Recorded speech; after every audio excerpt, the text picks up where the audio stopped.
We have Bulgar wheat, Bulgar cereal, which is a cracked wheat that's pre-cooked. And we take 1 cup, and I make it so that it's nice and full. And you pour that into your skillet dry, and that's called dextrinizing. We have the burner on medium heat, and we're gonna let that pan start to warm up for that Bulgar. And we're just gonna let that Bulgar get nice and warm in this pan, because it's going to turn the starch chain into a sugar chain. So that's our goal in dextrinizing this first. In the meantime, I'm gonna go ahead and get an onion chopped while this is heating so that we can get it in there for seasoning when we cook it. Chop onions, I cut my onion in half. I thin slice it, and then I cross cut it. As soon as I'm done thin slicing, I'll show you the cross cut. This is the cross cutting that we do to get thin pieces, to have a nice chopped onion, not big pieces. I'm not fast like the chefs on TV, but I do know how to make the onion chop small. Okay, so I feel my wheat to see how hot it's gotten. Yep, we're good, nice and warm. So I'm gonna turn my burner off, set my pan off the burner so I don't damage my pan when I add the water. So I'm gonna put my onions in.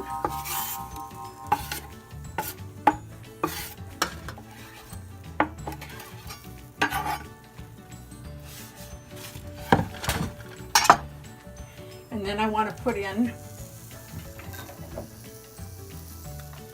so I'm adding a teaspoon of garlic powder, and I'm adding a teaspoon of onion powder. Even though we've got fresh onions in there, you still want that extra flavor. And then I'm adding a product called George Washington broth. It is a vegan beef style seasoning. It has no animal products in it, and also this is what the box looks like. Rich brown George Washington seasoning and broth. So I put 1 package of that in, and then I don't have the jar for this, but this is chicken style seasoning. It's a vegan seasoning. It's made by McKay's. They have vegan and non-vegan, but this one here is vegan. And you put a teaspoon of the chicken style seasoning in. This is what's going to give your Bulgar the flavor that you're looking for as a meat substitute.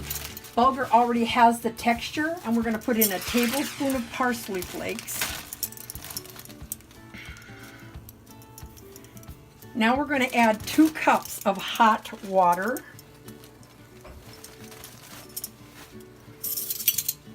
Now we have 2 cups of water. And we're going to add that into the Bulgar and the seasonings. And because this one is going to specifically be, sorry I said across there for you, because this one is specifically going to be made for Hispanic food, I'm going to go ahead and put the taco seasoning right in with the Bulgar to give that Bulgar that extra taco flavor. Put it back on the burner. Put your burner back on medium.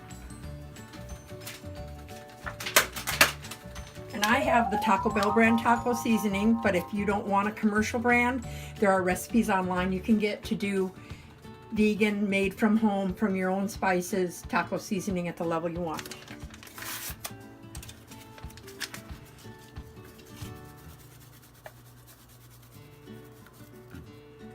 I always sprinkle it over because it mixes in better if you've sprinkled it over the top. I never just dump something in because then you've got clumps. You never want it to be clumpy because then you don't get the flavor spread through like you want it. Now we're going to cover this and bring it to a boil and turn it down to simmer, and we're going to let that simmer for 20 minutes until the Bulgar is done. Now for 20 minutes we're going to take the lid off and set it to the side. And I do want to let you know we forgot to add salt. So we want to add some salt to this because we know salt's going to make a difference. Usually it's about a teaspoon of salt that you add, but I do it by eye. So I'm just adding in some salt. And I use the pink Himalayan salt. Walnuts as small or as large as you want. You can put them in a food processor if you prefer them quite small. I like to leave them on the chunky side because it gives you more of that texture you're looking for in replacing hamburger meat in your food, or even vegan, or I mean vegetarian meat that may have some dairy in it. This is what's going to give that bulgur that extra texture you're looking for. Size chunks I like mine to be, because this is the texture I like my burger to turn out with the bulgur.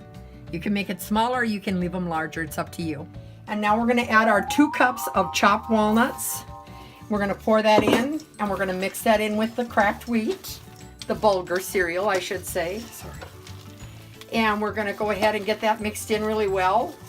And because the taco seasoning is already in it, we're just going to go ahead and let this simmer on low so that the flavoring gets into the walnuts as well. You always want to make sure you mix things together well. That's part of the secret of getting the flavor that you want.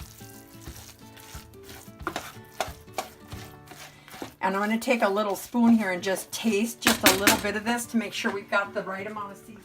Okay, so we're getting a little spoon out here. Got a couple of taste testers going on. More taco seasoning. How's it taste?